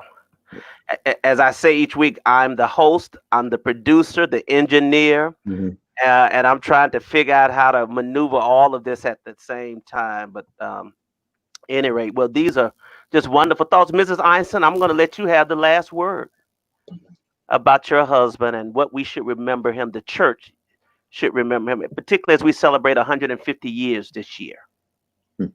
I think it would be, again, his legacy would be that of work. And while we were in the 3rd district, I worked with the minister's spouses. We had a retreat every year and studied and talked about what the ministry should be. And one of the things I always told them was that as a pastor, as a minister, your husband is married to the church. You're his second wife. And if you allow him to take care of his first marriage, which is to the church, you get the benefits of a marriage to both. Wow. Because the church will love you more for allowing him to do his work. And then he will love you more for that too. So the benefits are very great if you allow him to do his work. That is beautiful, and such a fitting way to end this time that we spent together. I certainly appreciate all of you, and it really has been a joy to share a little time with you to talk about Bishop Isom and the tremendous legacy that he has left. And the legacy is living because you all are here, and you continue in your own way to espouse the legacy of both your mother and your father. And I know for that, the church should be extremely grateful. Thank you all for sharing with us. David, I'm looking for that book in the mail. I don't have that book, so please share it with me. John, I don't want to beg on Facebook Live, but I ain't too proud to beg. All right. Well, I'll shoot them to you. Let me, if I can, real Yes, quickly please say do. this. Please do. I was blessed. It was to eulogize my father, I was there. Yes. and I'll say this: I used the scriptures from the consecration as the text, and the title was "Nothing Against Him. His Mm, character's past." I remember that well. I remember that well. An awesome sermon. And I'm checking my phone because not all of the messages populate, but uh, Mrs. O.C. Hort sends her love to you all. And Bishop I'll James call her in a minute. I'll mess with her. Bishop James Walker also is watching. Not all of the messages populate, so I don't get an opportunity. And the wonderful Dr. Teresa Duhart as well. And if there are other Episcopal leaders watching and I didn't see your message, my apologies to you, but we know that you share in your love with Bishop Isom. And for that, we are grateful to each of you. You all take care and happy Father's Day to all of you as well. Love you Thank you. guys. Love you, Mom. Love you, All man. right, love you. All Continue. right. Bye. Thank you Bye. so much. And Dotson, keep me abreast of your musical projects as well. I'd be very interested Oh, in following absolutely. that. Thank you so Will much. do. All You're right. welcome. God Bye. bless you. Well, that was wonderful. I so appreciate the Ison family being here, all of them, and sharing with us. And this has been a wonderful marathon. And On we're not through yet. Facebook. We are not through yet. And so I have the And wonderful see all the opportunity comments that were typed. now of bringing, Literally, and let me section. see just You a got to go second. to the CME Church's Hold on webpage a second. and then pull up Let me mute a couple of folks if I can. the video. It won't do it while it's live, but Right. but after he signs off, Okay. Here we go. then All right. There we go. So it is my joy now to bring the last of our Episcopal families as we're celebrating Father's Day today, to bring up my friend and my brother, the Reverend Dr. Claude A. Bass. Dr. Bass, Yes. how you doing, my brother? They that wait upon the Lord. Yeah, I'm doing good, doing good. Y'all know there ain't but one Claude A. Bass. I just want y'all to know that. Only Yes, one. sir. Brother, I'm Yes, so sir. glad to see you. Hope you had a good day. Oh man, it's been awesome. I've been sitting here just enjoying the interview, man. You're awesome, man. You Oh, you praise need to God. be on MSNBC. They Listen, need you I need to would be love sitting. I would love an MSNBC salary about right now. Right, that's what I'm talking about. But in the meantime, I just want to share with our beloved CME family and with you wonderful uh, family members and our bishops who have helped to shape. We're 150 years old. That's right. And the world needs to know, of our existence, and we are shaped by the men and women who have led this church through the years. And so that's why I'm glad to engage and spend some time with you and with the others that have been on. So All Claude, of us are family. yeah, absolutely, we are family. Tell us about your dad. Tell us about Richard Oliver Bass. Let me before you do this, let me read just a tap of what Bishop Lakey said. Oh Bishop Lord. Lakey said, in many ways, Richard Oliver Bass Sr., the 47th bishop of the CME Church, was an avant-garde of the generation of CME preachers. Y'all might need to Google avant-garde. He said that this was the generation born in the late 1920s and 30s for which formal theological education had become a virtual prerequisite for top leadership positions, assumed the pastors of leading congregations in the 1960s, and would be given serious episcopal consideration. With the gifts, graces, and opportunities with which he was endowed, R.O. Bass was poised to fulfill the promise as well as the expectations of the church of his generation. Bishop Lakey said he had an astute mind, a wonderful singing voice, and a gifted preacher. Tell us about your dad, Claude. Well, Bishop Lakey got it about summed up. What he meant was that my father, his father was a CME preacher too. Yes. He was that word he used means he was a trailblazer for that generation of preachers. He was born in 1923. Mm-hmm. And he had been preaching since 1937. Wow. And he was a powerful preacher even as a young man. And the CME Church elected him the first national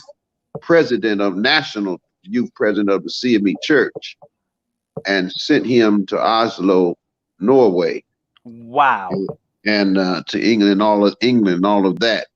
And then my father graduated from Lane in the 40s here, and Alpha Man and all of that. When he got off the bus at Lane College here in Jackson, where I now serve and sit, he had $25 in his pocket, and got off the bus in his suit in his bag, with cardboard in the bottom of his shoes. My goodness. And so he finished Garrett Biblical Theological Seminary Institute in Evanston, Illinois. Okay. In those days, it was, you remember I heard you talking to Bishop about Bishop Hoyt. Those days, it was the Bachelor of Divinity. Right. But the same thing. But you could count on your one hand seminary graduates in those days. Mm-hmm. You're talking about the 40s and late 40s and first part of the 50s. And so Bishop W.Y. Bell, yes, was one of his mentors and one of his, that he looked up to, who was also a Garrett graduate. My father was a young man. This is how it kind of started. Because my grandfather his father was a great pastor, preacher too, and a church builder. And so he learned from his own father, who was his father in the ministry. But when he was a young man, about 27 years old, he went to visit the Carolina Conference. And he had already been pastoring this little small church there in the Carolina after coming out of seminary. So Bishop Bell was reading the appointments, and he was just busy sitting in the balcony, and they assigned him to the Sydney Park CME Church in Columbia, South Carolina. Right. Yeah, that's his story. He's the youngest preacher ever pastored there, at 27 years old. Amazing. And so the lady in the congregation yelled out, "Oh Lord, they done sent us a boy." So what Lakey's talking about is, so from there he went to Israel Metropolitan in Greenville, South Carolina. These are major pulpits. Yes. And in those days. And then, and from there he went to Israel and Gary, Indiana, under Bishop J. Claude Allen. That's where I get the name from. Okay. And because Bishop Allen baptized me. Had no idea that's where your name came from. No, I had no idea that some bishop putting water on my head as a little baby, right? So that's another major pulpit. Yes. For a young man. And so from there, Bishop Amos, after he got elected in 62, asked for someone, and he needed somebody to go to Lewis Metropolitan in Los Angeles. Okay. And so we went there in 62. But my point is this, he pastored major pulpits. And so as a young man, and he was a great pastor. He loved the church. He really, and that's all he did. I can relate to what David and John and Dotsy and all them saying, and even Darryl, and Norris, all of us our fathers were full-time pastors. Okay. And they loved the church, and they would, my father would get up in the morning, because in Gary, Indiana, I was a baby, so I didn't really know what's going on. Yeah, that's a picture of us in Los Angeles. Yeah, and that's my older brother Richard, who was born in Columbia, South Carolina. Okay. Yeah, he just passed in March. I did his funeral. Wow. Yeah. Beautiful picture. Beautiful. Yeah, picture. so I'm the only one left. Okay. And yeah, he pastored there in Los Angeles for 13 years. Okay. So when the church, they wanted to know the church, like Bishop Cummins and all of them. I've been around them since I was a little boy. Right. All these great preachers, Bishop Curry, all of them, Bishop Graves, all of them. Bishop Isom, they were all my father's friends. Bishop Coleman, all of them. Bishop Coleman gave me my first appointment. And so we, I grew up around them. And so when the church was in a time where I guess the shifting of the church. And in 1970, my father always had a desire to be a bishop. Right. Sure, yeah. And so in 1970, he was not running for bishop. He didn't campaign. He didn't do none of that. Right. What those guys did, Cummins and some of them, I don't know who did it, Mans Jackson, or whoever, some of them did. Bishop Coles was like a brother to him. So they put his name on the ballot. Okay. They put Richard Bass's name on the ballot. On the ballot. On the ballot, secretively. He wasn't even aware. Really? Really, this is a true story, Skip. Yeah, this is what Leggy talking about. So, and that's the year Bishop Kirkendall was elected. Okay. And Bishop Kirkendall knew my father from Lane College, and our families and all. They go way back. I've seen you got some old pictures with him. Yeah. And so, when the election was going on, the Kirkendall sisters family came to my father and said, Richard, they called him Richard, first name, will you get out of the race? He said, wait a minute, I'm not in the race. I'm not running for bishop. And so the people were voting for Richard Bass in 1970. Wow. And so that showed them, because in those days, he was in his 40s, I guess, early 40s, something like that. That showed the church, okay, they will elect a young man. You get me? Right. Yeah. So he was like a guinea pig almost, because he had pastored major pulpit. He let a lot of those guys, they were young, they would preach for him and stuff. Bishop Gilmore, all of them, they all go way back. And so, and then 1974, now my father did campaign. Okay.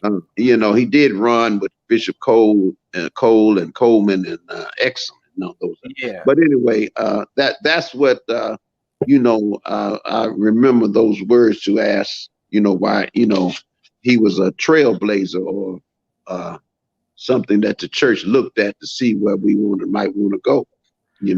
Yeah, that was amazing. Both Sister Joan Gilmore Oglesby and Sister Jackie Graves Thomas have referenced about his preaching and his singing. Tell us about your dad's preaching style. Well, he was and his singing. Okay. Well, of course he was a great singer, baritone voice. Right. And he sang since he was a child. Okay. Now I have his only last sister. Well, he has two sisters, but he has an older a sister right up under him. She's still living in Wichita, Kansas. Okay. And her name is Erlene Bell. She belongs to St. Matthew CME Church there. She could sing too and play the piano. Okay. And so my father, when they were children, my grandfather, who was a great singer too. Okay. D.W. Bass, they had a singing group. So they sang, they go around and sang, little gospel groups and then sang in the church like that, So, and they would hold, the little girls, the little sister, hold them on the knee. They used to tell me all these stories. So from childhood, he always could sing. And then when he got in high school and college, he was also a great tennis player. He was a state champ for Tennessee at one time. Wow. But anyway, he would sing for Lane College. Mm-hmm. And those days, they called it the Lane College Glee Club. Yeah. They would travel around the country singing. And so he would sing. And then one time he had the honor of singing for Mary McLeod Bethune. Are you kidding? No, I'm not kidding. This is a true story, man. I'm telling you, my father was an awesome gentleman, and I'm so blessed. I tell you, man, I'm trying to hold back tears because I know. He was a weeper too. He cried too, Okay. you know. But he always could sing, and every year, you know, I've seen him while pastoring in Los Angeles for those musicians and director of music there. I've seen them put him up have him do a concert, just him singing. He did it in Oakland when he pastored at BB, just him singing, you know. And sometime when they would bring Lane College from Jackson to Oakland BB, they do a concert. He would sing a song with them. Mm-hmm. Sometime, you know, he would always, that's why at national meetings a lot of time when he was still living and as a bishop, they would put him up to sing. Okay. So that's a part of singing. Now his preaching was a gift. And my father was a serious reader. Okay. Oh yeah, he have books everywhere. I mean, he's got books. I got some of them. Wayne Williams got some of them. You know, got books everywhere. And so he read every day. He read stacks of books. He read, and he's known for that. And he could speed read. You know, if you've seen people, he read a book real fast. You seen that? Wow, how did he do that? And but he's always was study. He was an English major at Lane College. Okay. He write his sermons out and his manuscripts, but preaching was prominent in his life. Okay. Because he was a pastor and he believed in on Sunday morning giving the people the word of God so that they can have hope. And he didn't believe in no popcorn sermons. He didn't, you know, he didn't mess around with that. He was serious about that because he had this gift and God blessed him. You know, he preached ecumenically and all kind of things like that. And so that was his my grandfather could preach too. My grandfather, matter of fact, my grandfather died in the pulpit preaching. His father. Yeah. Wow. And so I thank God the gift been passed on me, but he tells the story, him and the Coles, you know, they say I'm a better preacher than they were, but I don't believe that. Well, we know you can preach, bro. Right, we know you can. I get it all from them, you know. Yeah. So he's known in the church for that. My mother Edith used to say, you know, because sometimes, you know, people look at you and, you know, when you have gifts, they say things about you, but right. Yeah, but you know, but that's him. That's all he did. That's all, you know, like Dave and all them time. We grew up in the church. Our father went to work they went to the church. That was their job. That was their job. You know, yeah. Do you have any of your dad's sermons recorded or any singing recorded? Yes, I do. Somewhere I do. I got them in some boxes. I know I had some. Good. As long as you have them, that's a good thing. Yeah, I can maybe try to get you something, but yeah, I got them. I have them somewhere. I do, really. I would love to hear that. And I remember your dad's presence and just a tremendous, you know, powerhouse. And so after he was elected bishop, did he serve in the 5th? Yes, sir. Yeah, he in '86 he was elected with Elin Brown. Okay. Because he missed the '82 crowd. That group that had '82. They left him at the door. They left him at the door. Yeah, even though he was older, he older than all of them. Because if he'd had a birthday on the 24th, would be his birthday. He'd be about 97 years old. Okay. Yeah, but he was elected in '86 and assigned to the 5th District, Alabama. Okay. And Florida and Haiti, and he served all 12 of his years there. Wow. Matter of fact, they thought he was gonna get. They thought he was only gonna get 8. But he ended up getting 12 years. He ended up getting 12. They didn't check his birthday. Yeah. Oh, So wow. yeah, that's a true story, man. I believe it. Well, I'm And, certain those were 12 great years for him, and certainly yeah, for Miles College, he worked hard. yeah, At Miles College, they went to Washington, D.C. a lot of times to save and help Miles College, James right. Falk and him and Dr. Sylvia's husband and many others, you know, and Albert Sloan, he appointed him the president, President. the prestige, you know, and Sloan took it on and brought in George French. That's how George Yep. French got there. Is that so? And, oh yeah, George French. I've been knowing him a long time. Yeah. And him and Sloan were together all the time. He learned everything he could. So when he stepped in, he was really ready for Miles. He was ready for it. But my father, they worked hard for Miles, and he loved the 5th District. He loved preachers. He loved people. He was a compassionate bishop. Mm-hmm. He was an approachable bishop. And he never, you know, when bishops read the appointments, and you know, he said before he read the appointment, he told the people that I prayed about this and everything, and we've talked and I prayed. He said, when I get through reading, he said, I'm going to stand right here and I'm going to shake your hand and talk and speak to you. I'm not going to run out of here. Wow. Because me and God had already decided. Yeah. He was very spiritual in his life, and his heavenly journey meant something to him. Mm-hmm. His spiritual life. I was glad he taught us to live and have integrity. Right. You know, we not, you know, don't live a raggedy life, especially if you're going to be in the pulpit. If you're going to be in the pulpit. So I had to learn that sometime the hard way, bro. Skip. I was a young fella. I was a young fella when I started preaching, so I had to get my boyhood out the way. I got you. I feel you. Yeah.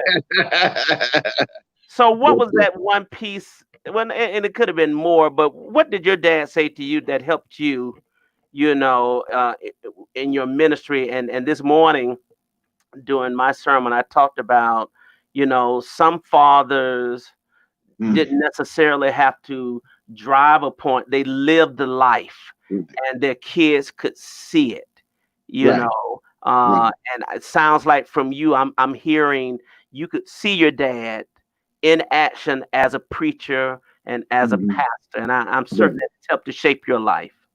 Yes, my childhood. I could see it all my childhood. I never seen my father do anything out of order, do anything out of the way that I would be ashamed of. I've never seen him mistreat my mother. Do anything, you know, if mama fussing at him, he just say, all right, Edith, I'm, you know, and so every day, every morning, what I would see getting up and getting ready for school, and if he would take me to school, I had to, you know, he would get up and get like early in the morning, like, you know, do that. And I see this man putting on a suit, shirt and tie every day now during the week, and get up and get dressed. And that particular place where we were in Los Angeles, the parsonage was down the street from the church, you know, 2-3 houses over. So he didn't have to drive. Right. But he would get up and walk out the door early in the morning, walk down the street to the church. So, and all I saw was that, and him, you know, oftentimes we were taking him to the airport, whatever, going to meetings, you know, he met a lot, sometimes I would be in the car going around the city with him to all these meetings when I was, you know, little boy. Sometime him and Bishop Graves and some of them, different things like that, or going to visit the sick. You know, I heard John Isom talking about, you know, we had to go visit. Well, I learned that as a little boy. Right. The importance of going to visit the sick. Yes. Right. All those kinds of things. So that's what I saw. You know, I saw love and compassion. He loved his family. Every year we would go visit our family in Kansas City, Kansas. That's where my mother's from. Okay. And all of that. And that's where him and my mother met. My grandfather used to pastor St. Peter in Kansas City, Kansas. Okay. Yeah. And But that's all I saw was a honest, good man. What what a Mhm. tremendous legacy he has left, and the living legacy, because you are still here Thank you, with Lord. us, and you embody that. Last question, Claude. How should Mhm. this is our 150th year as a Mhm. church, and I've asked this for everyone that I've had Mhm. the chance to sit and have a conversation with. Mhm. How should the church? What would let me put it a different way. What would your dad say now? What what would he offer to the church in terms of the direction we need to go in? Preachers, what should preachers be doing? And lay. What do you think your dad's voice would be saying right now to us as a church? Well, my father, he was a civil rights man too, Okay. and he was a community activist as well. He was there fighting for the people. He was Hmm. in fact, he was a SELC and all of that, and he was a president of NACP in Los Angeles, Hmm. things like that. I was a president myself, so I carried on the same kind of spirit. But would say to the church, especially what we're dealing with now in the midst of this pandemic, Sure, sure. the church must be a voice Right. crying in the wilderness, Mm. and we must be out there on the forefront. And I'm sure he would be. My father knew Dr. King, Right. and they knew each other's name, Mm. and things like that. And I remember when Dr. King died, I remember sitting there at home. My father went to the funeral, and I'm sitting there watching his funeral Right. to see if I could see his face, But anyway, Yeah. he would say to us, especially, and he was always, as a bishop now, he was always looking for young pastors who want to go to seminary, Okay. you know. So he's looking for, preachers to step up, be shepherds. That's right. Yeah, it's time for the church to be a shepherd. Yeah. Yeah. So I think that's what he would say to us, study and pray, because Yeah. the people need us. We need spiritual power now. Yes, indeed. Oh Yes, yeah, we certainly indeed. do. And he was a praying man. So Wow. oh yeah. That's So something else. and he was always for right. Yeah. Oh yes. I've had bishops like Coleman and others say, they say, Brother Claude, your father would keep us straight in the College of Bishop meeting. Hmm. So things like that. And so so because he loved this church, but that's what he would say to us. Hmm. Well, what a tremendous legacy, my brother, and I'm grateful for your time. Ira Benson said his campaign slogan was "Catch a Bass." That's right. That was it, huh? Yeah. Might need Oh, to catch another one. I love it. I love it. I That's, like that. Yes, sir. But that's I want to say this to you, Dr. Skip.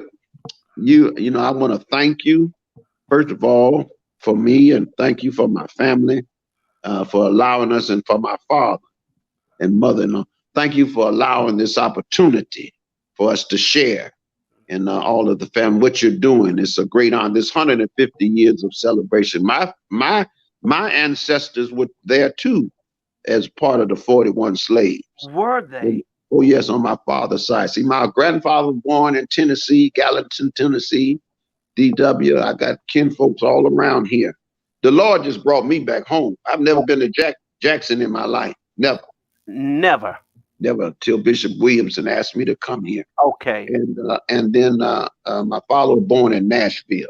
Okay. So we had relatives there too. And so, it's a great honor. And I want to thank you myself for what you're doing and what you did today. It means a lot to us. Bless you, my And, friend. and You've the always church been a means a tremendous lot to the church. Yes, sir. supporter and encourager, and I just have the utmost love and respect for you. And we appreciate you sharing some time with us and helping us to remember, about your dad and his tremendous legacy. And as they say in Africa, as long as we call their names, then they're never dead. They That's always right. live. Well, I And do that all so the time.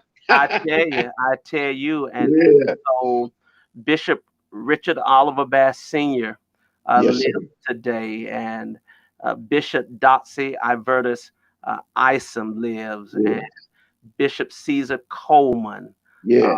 lives. Lord Samuel Curry. Yes, and Nora Samuel Curry. And I was a young preacher under him too. were you really? Oh yeah, I know him and Norris. You know, we all grew up together. Yeah. And you know, I remember Bishop Curry getting on my case one time. You gonna be a preacher? You got to do so and so. You know, he was very serious too. But yeah. But I thank God, all of us are family. We are family, and I think that's put the what right makes group together. yeah, and I see that. You know, you all have that bond, particularly you sons of bishops, and the daughters too. You know, I have to be careful about saying that SOB. That's David, all right. We know what it means. We know what it is. We know what it means. Yes, yes, indeed. We indeed we know what it means. But Claude, love you, my brother. God bless you and your ministry. And we are grateful for the time to share with you as we evoke the sainted and anointed name of Bishop Richard Oliver Bass and your mother as well. Well, as we come to a conclusion for this evening's show, we thank all of our family members who have shared with us today. I hope you will join me on Tuesday as I share with the family of Bishop Nathaniel Lindsay, Tuesday at 8 o'clock p.m. And also next Sunday at 5 o'clock p.m. I will resume my schedule with our active Episcopal leadership with the opportunity to celebrate and to share with Bishop, 55th Bishop of the CME Church, Bishop Kenneth Wayne Carter, next Sunday at 5 o'clock p.m. God loves you, and so do I. Let's remember that Black lives indeed matter. If you find a good fight, we ought to get in it. God bless you. Take care. And until we meet again. God bless you, Claude. All right, you too, Doc. Thank you.